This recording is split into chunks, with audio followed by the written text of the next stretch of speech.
All righty, friends. It's 10:01. We're a minute past the hour already. I think we should get started. And then if other people join the webinar a little bit later, they can catch up or watch the recording. And again, this webinar will be recorded and posted onto the Solar Oregon YouTube channel.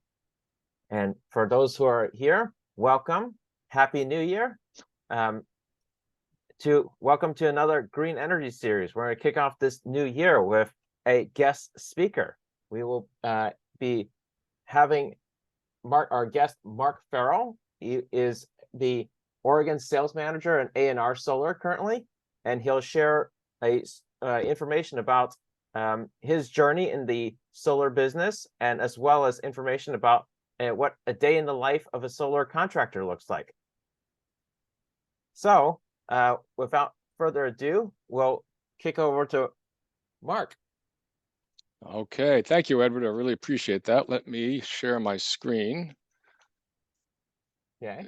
Let's see. And as you get started, I will show off my solar panels. Great. All right. Okay, wow, I can see perfect. I can see your screen. Okay, very good. Terrific, terrific. Okay, well, good morning, everyone. It's a pleasure and an honor to help out Solar Oregon with this series. This is a day in the life for the solar energy technician. Again, I'm Mark Farrell, and I'm going to first tell you a bit about my solar journey. Basically, it started in 2010, and the way I got into solar was my brother's actually an energy economist, and my master's is in economics too. And we've been talking about energy issues for a long time, and then there was the recession in 2008, and I decided that's the time to make a transition. There was a big layoff in the company I was with. I was one of those people that got laid off. I'm like, well, now's the time. So, and I talked to my brother about this. He said, yeah, we've got all the scientists, economists, physicists, everything that we need to figure out solar, but we have to get people behind it and to actually understand the importance of it so they support it.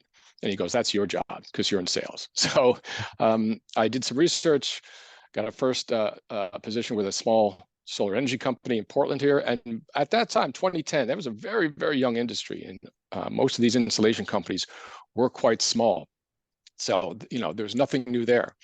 And then, but the only problem with small companies is they're not always economically viable in the long term because we were really trying to figure it out. It was really difficult.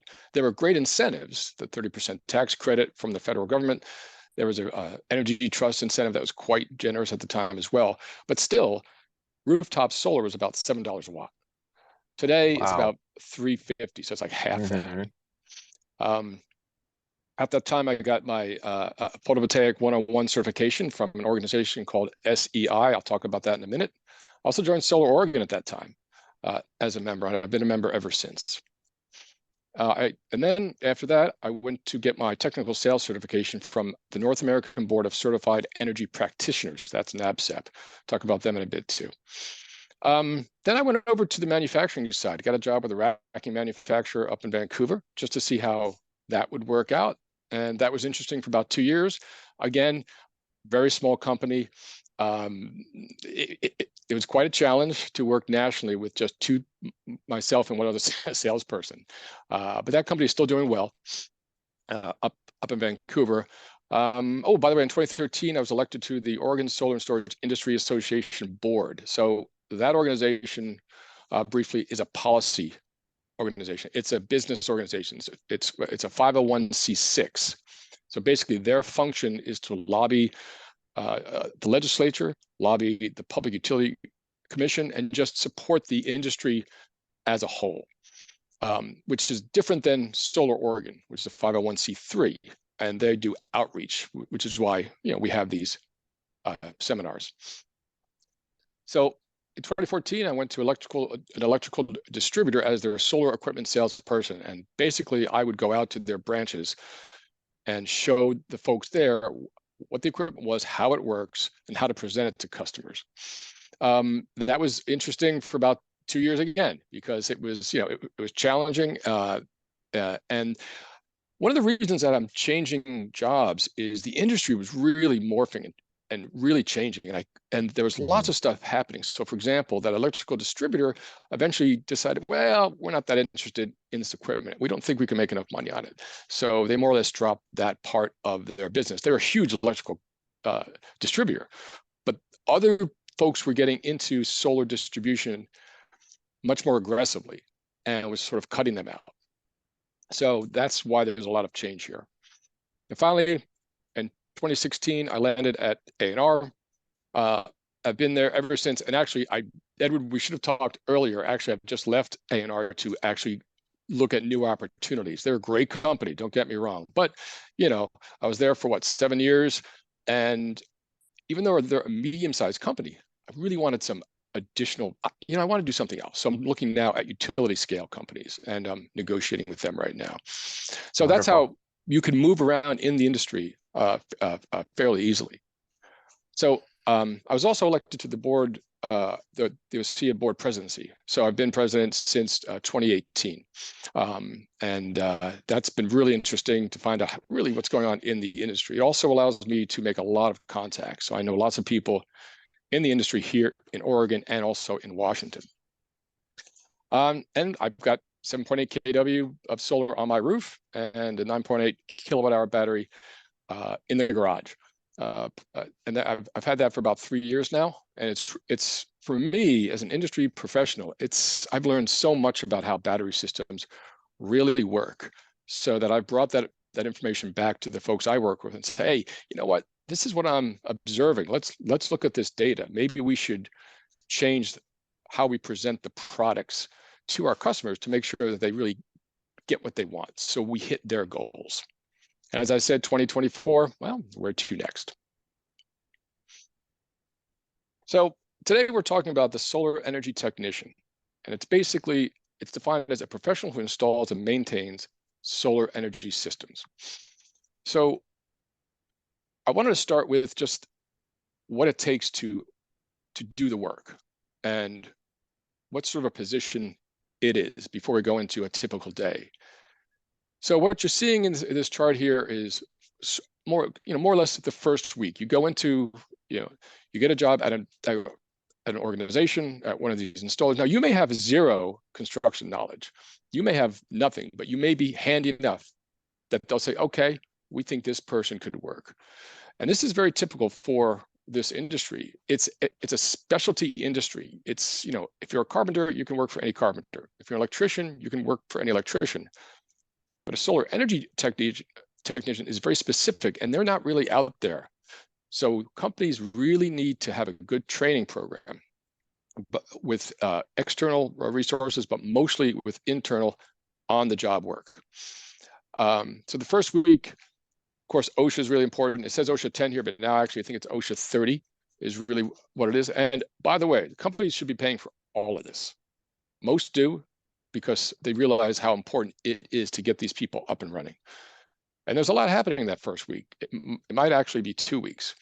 And a lot of this is in the office, looking at videos, understanding how to, what fall protection is, ladder safety. You've got the HR pathway. Well, how do you use a timesheet? A timesheet app. It's really important that you track your time when you're on these projects, because it has to cost directly to that project. Site capture is a way to take photographs on site during the process of installation and uploading those. So you have documentation. And of course, install, you've got a lot of different videos that the manufacturers have come out with, racking, the connectors. SolarDeck is a piece of equipment that you put on the roof that channels the wiring through the attic. So there's lots of things happening in the office that first week or so, but then you get on site, and that's where you actually you've got the procedures, string and branch labeling, you've got safety, how to work safely on roofs. That's the most important thing that happens on site. And the companies I've been with always do a lot of it, and they're always tied off, by the way. That's really, really important. And a lot of people say, well, roofers aren't tied off. I'm like, well, Okay, we're not roofers, we're solar technicians. We have guidelines that we have to meet, because if OSHA drives by and sees you not tied off, you're going to get fined. The company's going to get fined, bottom line. And I've seen that happen once or twice. And then the products themselves, how do we really install these things? There are flat roof anchors, there's a ridge bridge, that's for metal roofs, solar deck, again, Enphase, microinverters. So there's all sorts of on-the-job training that's going to happen. So because the whole point of this is, as you spend your years on the roof, we want you to be a lead so that you can be the lead technician on a project guiding the newer folks. So you're in charge on that roof. The electrician who will be there as well, he'll be in charge, he or she will be in charge on the ground, usually in the garage, doing the work they're licensed to do. But the work you're licensed to do happens on the roof. So we want you to be a lead. I need to make a slight change here. No, actually, we're good. Let's look at a couple of these training resources. By the way, you see those folks in the photograph, you may say to yourself, well, how come they're not tied off? Well, that's a training roof, and that roof is about 2 feet off the ground. So it's one of those things where a lot of this training, they really want to break it up and say, well, if we have the safety and then the install at the same time, it gets a little confusing for new people. So these training roofs are quite low and safe. And that's why you see not everybody has, and no one's got any tie-off gear there. So SEI International, they provide industry-leading technical training and expertise in renewable energy to empower people, communities, and businesses worldwide since 1991. So they have a ton of training, and you can go online, take some of their courses beforehand, just to have a leg up when you go apply for some of these roof tech positions. NABCEP, I mentioned earlier, it's a well-established and widely recognized certification organization for professionals in the field of renewable energy. So I have a NABCEP certification for technical sales, and that was like a 40-hour class with a test at the end. And it's not easy. This stuff is not easy. In fact, I had the entire sales team last year go through this. So all 5 of us went through it at the same time, and we all graduated. Again, this shows your dedication to the industry. It gives you information and knowledge of how to present these products in a very truthful way, and to actually bolster your skills as a solar professional, whether it's, they've got classes for roof techs, they've got classes for design, and of course, technical sales as well. So they've been around a long time. Great website. I also wanted to talk about the Oregon Limited Renewable Energy Apprenticeship. It's called the LRT. And this provides industry-leading technical training and expertise in renewable energy to empower people. Oh, wait, oh my God, I copied the wrong thing. Sorry about that. So that's wrong. I need to change that. The Oregon LRT Apprenticeship Program is an Oregon-only license program. So you would apply to it, you become an apprentice, you take classes, and at the same time, you get a position with one of the what's called training agents. So for example, A&R Solar is a training agent. When they need a new LRT, they will tell the LRT folks, hey, we're looking for somebody. And they say, great, we've got someone on our list that's taking some of the classes. I'll have these people apply to get that position.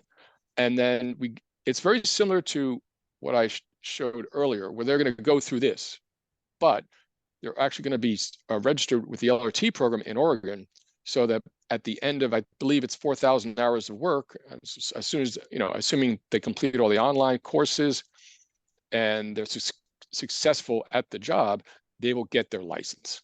And a fully licensed LRT can have, I believe, 2 apprentices under he or her. So it's actually a really good program. It's right now it's being administered by an organization, nonprofit called OSEEF, the Oregon Solar and Storage, the Oregon Solar and Storage Education Fund. That's a 501c3, and it's affiliated with OSEA. So I'm part of that too. And what happened was the state of Oregon was running the LRT program for a long time, but really didn't want to anymore. So OSEEF took it over, and Dr. Michelle Marr runs that. She's done an excellent job, really expanded it. In 2 years, she's doubled the number of LRTs in the program, which is terrific. Renewable energy technology certificates and degrees. Clackamas Community College offers a number of different levels of training for solar and other renewable areas. And soon they're going to have a full electrical program as well. That should be coming up, coming online fall of this year. And of course, basic on-the-job training. We talked about that. You've got to have a good training program so that you can do it once, do it right, and move on to the next project. Hey, Mark, before we go to the next slide, can I ask you some questions about this slide? Please. Okay, so if I were to go into the LRT program as an apprentice, so I would enroll that program, and the program would then connect me with, for example, A&R Solar, who would hire me as an apprentice, correct? That's Is that how correct. that works? Yes. Okay. And so then Oops. I would, in the course of 2 years, get this LRT license, and in which case then I could continue to work for like a company like A&R Solar. But in addition to that, then like you said, the LRT allows me to actually then hire 2 technicians. So then I could then, after 2 years, actually then start my own solar business and hire 2 technicians. Am I understanding that correctly? That's absolutely right. And that has absolutely happened over the years. I've seen people go out and do exactly as you say. That's incredible. Yeah, it's really amazing how the industry works here in Oregon. And a lot of that has to do with the fact that we also have a specialty code, a solar specialty code, which most states don't have. So it's very prescriptive as to how to do solar. And it's, larger companies that over the years have come into Oregon are very frustrated by it because most states don't have these requirements. And they're like, really, we have to do it like that? Yeah, you have to do it like that. Yes, you need those setbacks. And in my view, it's created an industry, especially rooftop residential solar. The projects that we have here are hands down, first of all, better looking than a lot of other states. A lot of states, they can run modules over the peak. They can, they can do goofy stuff in my view, that not cutting off the rails at the ends. But here, you really have to have a good project. And it's a very robust project too, conduit everywhere instead of, steel conduit instead of plastic conduit. There's all sorts of little things in there that I think make our solar project much, much better. And sometimes those companies come, spend a few years, and leave because they don't want to do it the way that that you need to in Oregon. Yeah. So I have another question, which is that if I were to enroll in this LRT apprenticeship, there's certainly the 4,000 hours of on-the-job experience, in which I would get from working at the company I'm connected to, whether it be like actually on the roof experience. But the training requirements and the education portions, so before the LRT was transitioned to this organization or OSEA, right? OSEA, right. Oregon, what was the Oregon Solar and Storage Education Fund? Education Fund was running it themselves. Did they offer training and create training materials themselves? And then same thing, now that it's transitioned, does this new organization offer training themselves, or do they direct their students and their apprentices to look at training modules from like SCI and so on and so forth? Like, how does that work? Okay, so actually, Edward, maybe I misspoke earlier. This state of Oregon Department of Energy, there was one person there who spent 20 hours a week, like half time, running the LRT program. Yeah, one person show. many years. And once OSEEF took it over 3 years ago, we started developing our own training program. So but we also use some of these other resources like SEI, NABCEP. So it's an accumulation of different sort of resources. But we also, OSIF hires on a contract basis training training people to actually run a class for these LRTs. So I see. it's a combination of many different things. Plus, plus on this, so it's online learning, it's some classroom learning, and mostly though on the job training. I see. So it's the apprenticeship doesn't require people to take a specific training from a specific provider. They just specify these categories of knowledge areas that you need to have hours of training in, and then they provide flexibility for a company like A&R, for example, to provide their apprentices resources to fulfill those hours of training. That's right. Okay, perfect. Yeah, exactly. All right, well, let's move on here.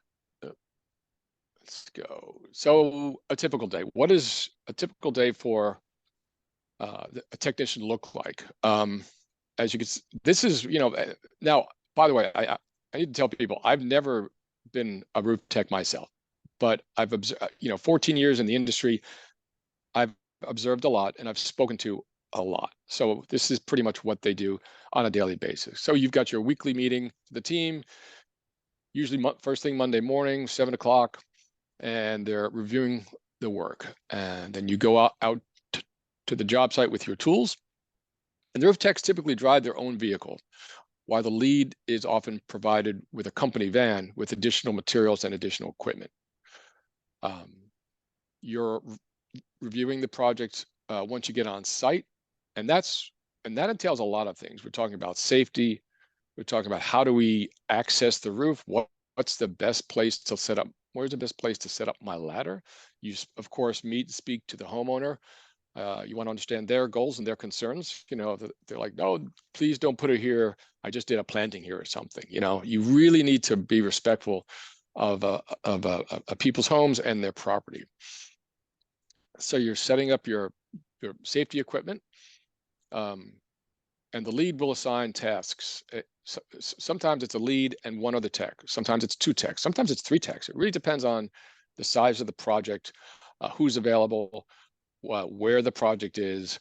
But usually it's 2 to 3 people on site in addition to the electrician.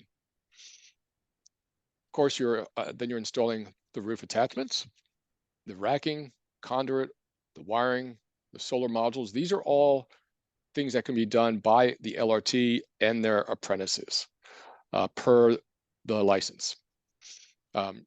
It's also, honestly, you don't have to be licensed to do some of this work, like the roof attachments, the racking, and the conduit.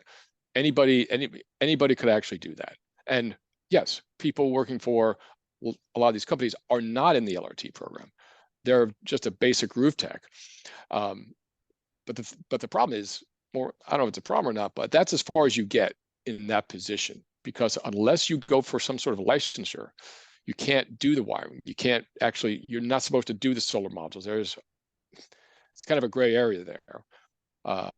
But you can't actually go to other areas. And a lot of LRTs, well, not a lot, but some LRTs actually go to the full electrical apprenticeship program.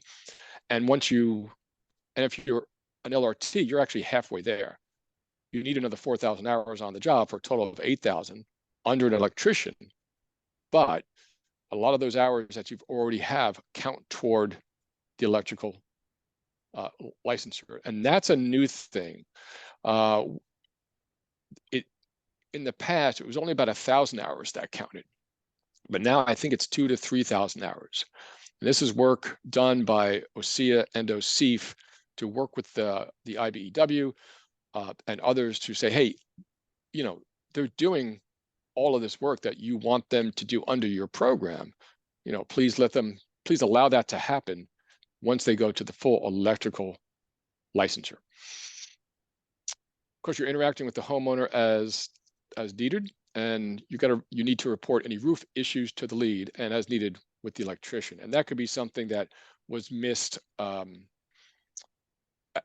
the site survey earlier. There could be loose roofing. There could be a leak issue that you need to tell the homeowner about, because you don't want them to come back to you later. Oh, you did that. It's like, well, actually, no, this flashing around this roof vent was in bad condition to begin with. So it's really important to do that. And clean up the site every day, and that's one of the reasons that most companies work 4 10-hour days, is it takes a lot of time to set up and clean up. So if you can knock off a day, you're a lot more efficient doing the work, because basically, if you think about it, you're going to leave that site, and the homeowner needs to have full access to the driveway, the electrical panel, whatever, and you can't leave stuff on the roof because that's a safety hazard. So everything has to come down after you're finished for that day. So I have a question about the bullet point installation of roof attachments, racking, conduit, wiring, and solar modules. So what I didn't see on that is inverters, transfer switches, and disconnects, things that are not necessarily on the roof, but like oftentimes mounted on the side of the home. And are these components something that the LRT can do, or do they need to that's outside the scope and they need a full electrical license to install the inverter and the transfer switches? That's outside their license. So yes, yeah, that's exactly why it's not listed here. Is the only person that can do that is a licensed electrician. I see. I mean, they could help. Let's say, for example, they're doing a battery system, and as well, and of course that's happening left, right, and center these days. And the battery weighs 275 pounds. The electrician is going to have one of the LRTs help them get it on the wall. Of course. So they can do some of the construction part, but when it comes to actually, the electrician, they're going to place the inverter, and of course they're going to do all the wiring and conduit, etc. But that's why it's not listed at right here. I see. Do you know if there's any effort to get LRTs to be able to do the inverter side as well? There is not. That's clearly an electrical component, and it's yeah. There's no reason to that. It doesn't make any sense really, because everything's inspected. So when the electrical inspector comes out, they will inspect all the electrical work, and so you have to have a licensed electrician to do that work. They don't look on the roof typically, because that's not part of the inspector's scope. But what happens on the AC side is definitely in their scope. So what happens if it's like Enphase microinverters, where they're little tiny inverter modules that are paired behind each panel? Do the LRTs hook those things up as they hook up the string, and therefore they're touching inverters at that point? That's an excellent question. And again, that's kind of a gray area, because at this point they are doing that, because you've only got one electrician on site, and that person will be going on the roof to do that work as well. But it takes a couple of people to actually do this work in an efficient manner. So it's kind of a gray area, but they do some of it. They're not really supposed to do it, but they do have the training to do it correctly. So that's really important. Yeah, so that's the answer there. I see. So this is my theory. Perhaps you can weigh in on this. Is that specific nuance is perhaps why I see a lot of microinverter systems being installed here in like the Portland metro area, because it's cheaper to have an LRT do the greater percentage of the work, and the electrician time, and their time is very, very expensive, do less of the work. And with microinverter systems, there's less stuff that the electrician needs to come and do, and the LRT can kind of hook up the inverter, so to speak, and then the electrician just needs to hook the whole system to the service disconnect elements. Right. That's a possibility. I mean, the microinverters are, if you look at all the microinverter cost versus a central inverter, yeah, the micros are more expensive. But as you say, if you can save money by having the electrician on the job fewer hours, that might, weigh out there. So yes, that's there's other reasons for doing micros, but that's one possibility. And you bring up an interesting point. I think I mentioned earlier, back in 2010, it was 750 a watt just to do solar. Now it's about 350. And the question is, well,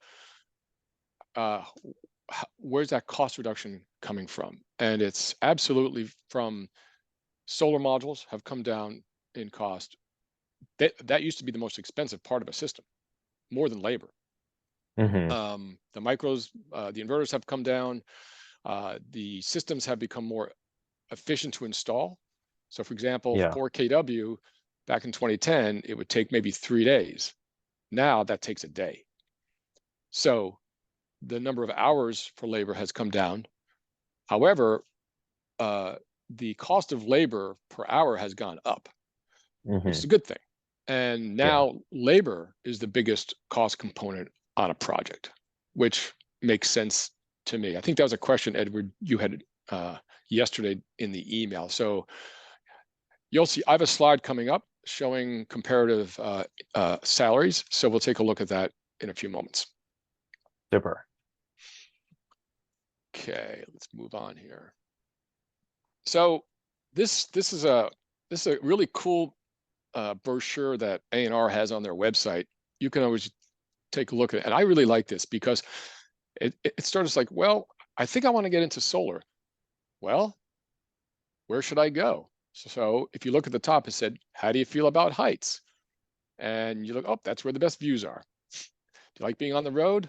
More of a homeboy. Are you a big picture person? Give me the details. Do you dream of operating heavy equipment? Every night, warehouse inventory. So it really gives a nice little map to show you sort of in, the different roles in these solar companies. And there are a lot of different roles. And you could also move from one role to another fairly easily. And I know lots of people who have come off the roof. They're working as a project administrator, working in the warehouse, working as a project manager, going into the estimating and design department, because once you have those roof skills, you really know how these systems are put together. And now there's always more training and more knowledge to be had, of course, during that time period. But moving around, getting in as a roof tech, looking at this chart here, that's a great way to go. But that's not how everyone gets into solar. As I wasn't a roof tech. I was in sales and marketing for a very long time, and I went that route. And people who are, let's say, their skill is in bookkeeping, well, they might get a job in the accounting department. So it's not that everyone's a roof tech, but it's just one way to go in, especially if you like construction. And again, this one's on their website. If you go under careers, I believe, and it's a public document, and I've been showing this for years because I just think it's really cool.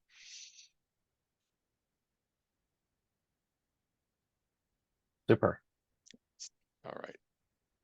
Now I'm going to jump to this website, but this is a solar career map from, I forget who it was, but let me jump to the map. The International Renewable Energy Council. IREC has been around a very long time. Let me stop this. I think, let's see. Right, escape. Yeah. There we go. Do this. All right. Is that coming up here? I think you're sharing PowerPoint, so you need to unscreen share and then share maybe your window, your desktop window, or new website. Let's see, stop share. Let's see. Ooh, there's a bunch of questions, Edward. Do you want to go over that? Do you want to take a look at those right now while I figure this out? Sure. So Julia has a question on how do you find a solar repair technician? So this is a question about she has a system that was installed by another company, but now they're either gone out of business or they're just really slow to respond. And so, can you speak about that, like companies working on other people's systems? Yes, that's an excellent question. And that's an issue that's really come up in the last, I'd say, 5 or 6 years, because companies have left the States, companies have gotten out of business. And the best thing you can do is call around to see who would be willing to take this on, because sometimes some companies will say, nope, I don't want to touch it because of a warranty issue. But others, such as, now I know A&R Solar was like that, but I believe in the last year or two, they've realized O&M, operations and maintenance is a really big deal, and it's maybe something that they should take a look at. You might want to try some of the smaller companies, such as it's Sunbridge Solar. Sunbridge Solar is a smaller one. They might be interested. There's Cascade Solar, I believe is the name of that company. They're small. They might take a look at that, and I believe that's led by an LRT. But that's what you'll have to do, is do some digging, and you may find that the system you have is of an age where maybe the inverter needs to be replaced. And is there a warranty on that? And someone's got to look that up. Yeah. And I will say that inverters, I had a previous question from a different webinar ask about inverters and their lifespan and inverters going out. Is that something they need to be worried about? And from my understanding is that like old inverters from like the 2010 era or earlier, they weren't nearly as reliable as modern day inverters, versus like modern day inverters, if they give you a 10-year warranty, it's very extremely likely that it will last 10 years, if not easily 25 years, versus the older inverters, they had a higher failure rate. Would you agree with that statement, or you still think maybe their reliability is about the same as before? No, I would agree that today's inverters are much more reliable. When I started, the warranties were maybe 7 years, or 5 to 10 years. That was it. But now the warranties are 25 years. And the point of it is they're going to stand behind those products. And typically, like a lot of installation companies will give, let's say, a 10-year like bumper to bumper warranty. We'll just take care of it. Once 10 years over, at year 11, the manufacturer's warranty kicks in, and that's 25 years typically for the inverter and also for the solar modules. So at that point, the installer will go back to the manufacturer and say, look, this one's dead, send me another one and pay me X amount just to swap it out. That's how it works now. That's how it's been working, actually, well, I'd say for about the last 5 or 6 years, because the products themselves have become much more robust. All right. Are we looking at the IREC map here, Edward? Sure. Yes, that's what I'm seeing. Okay, good. I just want to check that, because sometimes I'm like, I don't know where I am. So what I really like about this is it shows you, and it's very interactive. As you can see, as you move your cursor around, it's going to do different things. So you've got different routes that you can go. Now, I don't know if you can see this because it's kind of light. It's coming through. Okay, good. So you've got manufacturing, system design, project development, installation, and operations. So those are that's what the colors mean. Okay, so if we're looking at Advanced Roof, you have a Solar Project Manager, and it gives you a nice way to click on it and say, oh, by the way, these are the other areas that are related to it. So Solar Project Manager, oh, you could go into Solar Project Developer, and that's typically for larger commercial and utility scale. You could also be your own solar installation contractor, Solar Fleet Manager. So it's really a great way to look at these different jobs. Let's go here, PV installer. So where's that going to go? It goes lots of places. It goes to residential PV system designer, right? I think I mentioned that earlier. I know people who've gone that way. Utility interconnection engineer, solar instructor. Ryan Mayfield he's now a solar instructor, but he's LRT number 4 in the state of Oregon. That's how long he's been doing it. Installation contractor. Again, I do know people who've came off the roof and said, hey, I'm going to start my own. Cascade Solar is one of those. Solar PV technician, commercial and utility scale. So you can move to different scales of solar. It's typically going to be a different company because you've got residential solar companies, residential and commercial solar companies. Then you have something called C&I solar companies. That's commercial and industrial. They're doing larger projects on big roofs. And then finally, utility scale, which are the multi-acre projects that we see around the state. Yeah. So that's how that works. It's pretty straightforward. And there's lots of different ways to, so again, you click on one of these and it's going to take you lots of different places. Power systems engineer, solar energy systems designer. Yeah. So I suggest folks take a look at this. It's another way to learn about the different jobs in solar. And you may find one, oh, I'm already X and I can do this. So it's just a great resource. And again, up here, you can say it's irexsolarcareermap.org. All right, let's go back to our presentation here. So I have a question. Like, what is it for somebody who's trying to like switch careers and may not want to jump into an entry-level position, but want to start in this solar career map, kind of mid-career? Do people do that, or there's just like so much solar specific knowledge that like you really do need to like kind of get a whole bunch of training and kind of start at the bottom and to learn that type of knowledge? No, people jump with zero knowledge. They really do. But other people will take SCI courses, for example, on their own, PV 101, just because they're like, I just really want to learn about this. So it varies greatly. And what's nice about this industry is because we need more people, we really do. Companies are very open to folks walking in the door, and if they're good people, they have a decent work history, even if it's a short one. If they have a great attitude of getting out there and getting on the roof or doing some other job, yeah, they're good to go. I mean, I came in with very little knowledge of solar, and it's taken me time, but it's been this is the most fun I've ever had. Awesome. As far as working, as far as having a job and being involved in an industry, I love it, and I'll be doing it for quite some time.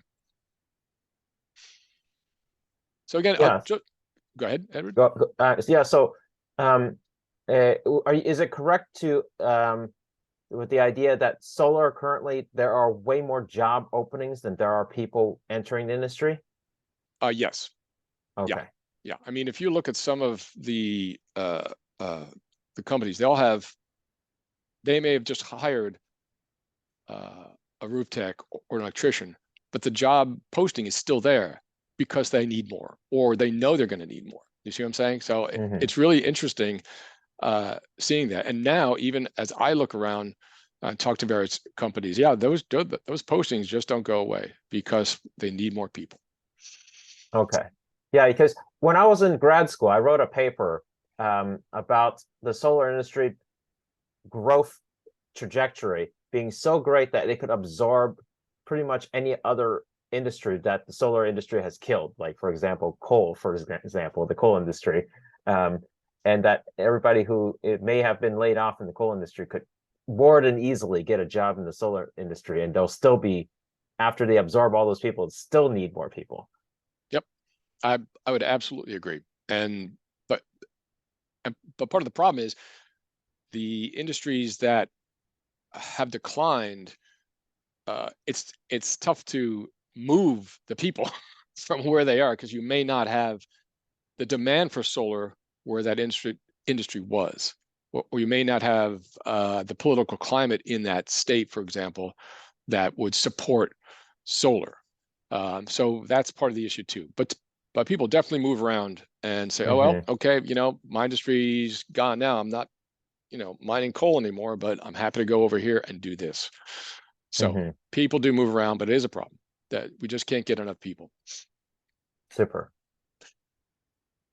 So this is just a further description about what solar technicians do.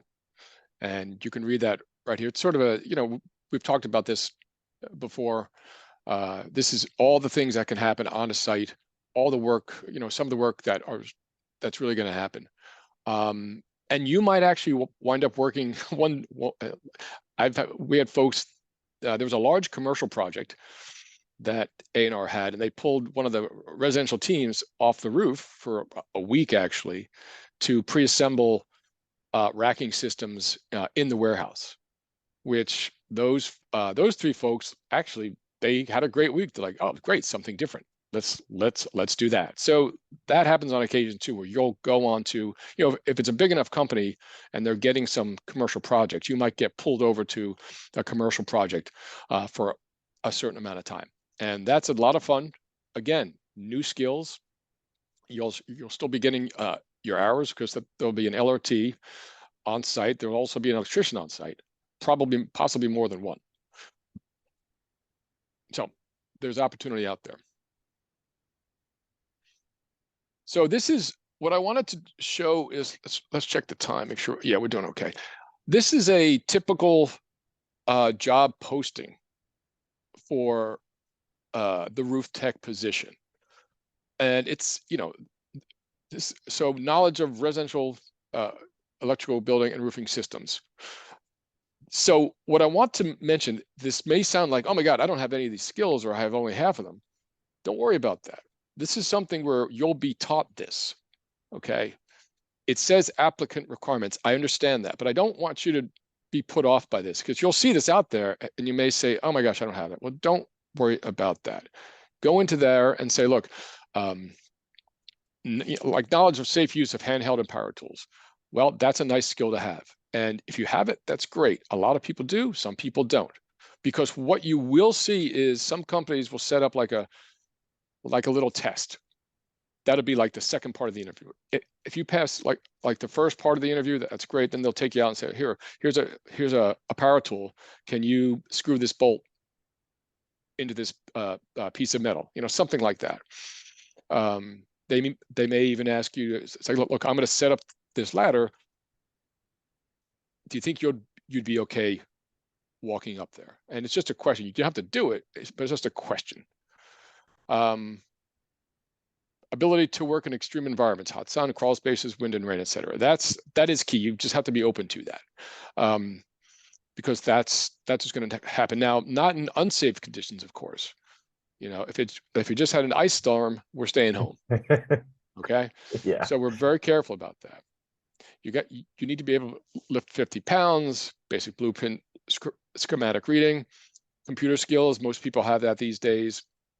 Ability to take lead role on projects, customer service, communication skills, scheduling, planning skills. Must maintain a current driver's license with a clean record. OSHA 10 certification required within 3 months. That's OSHA 30 now, and the company will pay for that. Electrical trainee's card required prior to installing. Well, again, you don't need that, but I'm finding on these websites, they've got some stuff that, in fact, I called one of them, not A&R, but another, because I happen to know the owner, and he said, no, we just have that on there to try to attract people who already have these skills. But at the end of the day, if you've got basic computer skills and you don't mind working in extreme environments and can lift, you know what? We're going to interview you. We absolutely are going to interview you. And these other items will get done later. Now, in this photo on the bottom right, these are folks laying out the attachments. You see there, they both have safety equipment. You can't see this guy's line over here, but he is tied off up top here. So let's look at some wage data. So this is actual data from the OSIF project administrator that she gave me yesterday.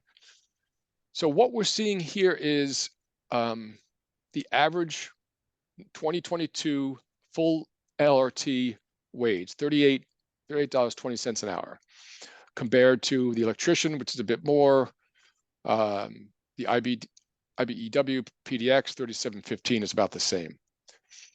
That's electrician's wage.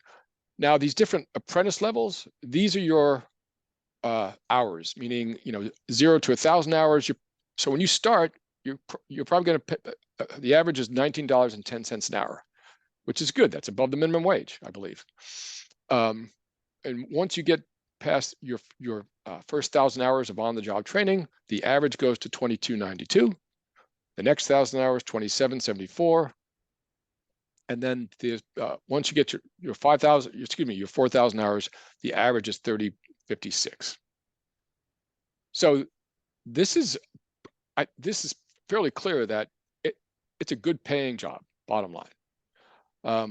And again, this is actual data that that OSIF has collected over the years, and this is very current. This is 2022.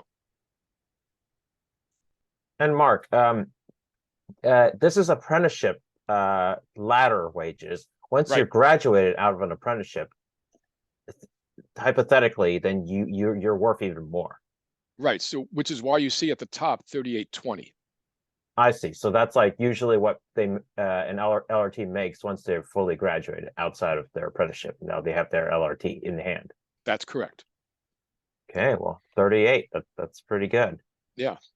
So that's great data. I'm so glad that she was able to give that to me because I knew she had it, and I said, Dr. Michelle, come on, I need that data. So, yeah. So the last section that I'd like to talk about as we're running up to the hour is challenges facing the industry. So global demand continues to go up. This is very, here's some data from SEI through 2020, estimated 2022, but this actually correlates nicely with the actual data that I've seen before. It's still going up. There's challenges, and let's talk about that for a moment. Incentive structures come and go, and they vary greatly by state and or the utility, and may suddenly run out of money. We've seen that happen in Oregon over the last 14 years that I've been in solar. We call it a cliff event, meaning we're out of money. Suddenly that $2,000 incentive is gone, and it's a challenge for companies to make the adjustments. They usually do. They usually do not go out of business. They usually don't have layoffs because we see it coming. So we make adjustments to how the business is run. So maybe for a 6-month period, they're like, well, we better not hire anyone else, even though we're really busy, because once this cliff event hits, we may see a downturn in sales for maybe 6-9 months, but then they always climb back up. Opposition to many areas of renewable energy growth from the fossil fuel industry. So yeah, I mean, if you've been doing coal and oil for a long time, you're not happy because there's another resource that's cutting in on your business. This is basic business, basic economics. It's completely understandable. And, they've got a lot of money and they push back hard on renewables. However, at the same time, they are investing heavily in renewables. So oil and gas companies, guess what? They're investing in, they're doing utility scale power because they know they have to make these adjustments. They don't talk about it, but because of this other problem that they have, their concerns with stranded, quote unquote, stranded assets, meaning assets that suddenly aren't worth anything because there's no demand for it. So if you have like a relatively new gas-fired power plant that suddenly the utility says, oh, we don't need your power anymore because I've got, a gigawatt of solar over here, you're stuck. Another area is lack of qualified installers. We mentioned that earlier. We're always looking for new people. Challenges to net metering, that's another thing. That happened in California last year. It was a disaster. They're still trying to recover. The industry's trying to recover. They lost about close to residential solar sales were down like 80%. But now they're making adjustments to that. So the companies, yes, people got laid off, absolutely. But these solar companies are now making adjustments, saying, okay, this is how we need to go to market. And this is, and one of the big positive things is they're selling more battery systems. So Yes, that's that's right. Yeah. so that's a big plus too. There's a challenge to net metering happening in Oregon right now, in OSEA, Solar Oregon. We're all going to fight that. Challenges to siting solar systems, especially for ground mounts and utility scales. Once solar became a thing and a big thing, some people are like, oh, I don't want to see that across the way. Or you've got counties that are folks who are concerned with farmland, and it's a matter of talking to the concerned folks, explaining to them why this is important and what it's not going to do. There's a farmer out in Yamhill County who's, oh, they're gonna pave the entire Yamhill County with solar modules. I'm like, no, we're not. We're really not. And at the moment, it's taking up less than 1% of the of farmland in Yamhill County. So, that's a political thing too. So we don't call it the solar coaster for nothing. It's a relatively volatile industry in many ways, partly because it's young, partly because it's growing. The technology is changing, and we see increasing demand for renewables.